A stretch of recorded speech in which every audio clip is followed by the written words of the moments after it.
Did you know that there was a queen who ruled half of France and England?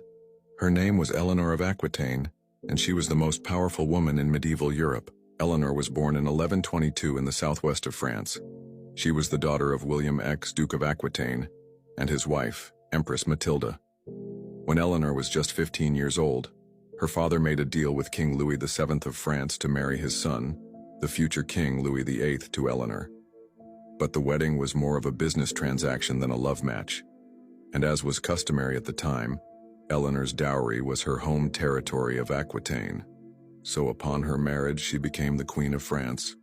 For a while, everything seemed to be going well. Eleanor enjoyed court life and had 2 children with Louis. But then he died suddenly in 1152, leaving Eleanor a wealthy widow at the age of 30. She ruled Aquitaine as regent for their young son until he came of age, and she also acted as the governess of France during a period of intense political instability. Meanwhile, across the Channel in England, King Henry II was having problems of his own.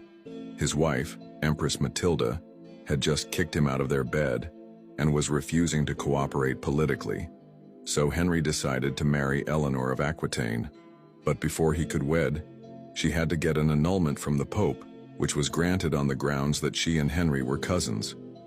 The Pope, however, did not grant them permission to remarry. And so Eleanor and Henry had a secret ceremony in December of 1152, making them man and wife. The happy couple went on to have 8 children together and ruled over a vast empire that stretched from the Scottish border to the Spanish border. Eleanor was hugely influential in the early years of Henry's reign, helping him to govern and to campaign against the English nobles who were trying to depose him.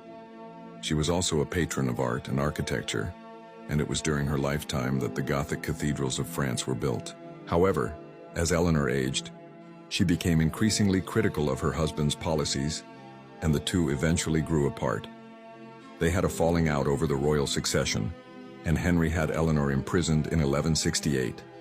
She spent her final years running a convent, and she died in 1179 at the age of 57. Thanks for watching. If you want to learn more about Eleanor of Aquitaine, I've included some resources in the description below.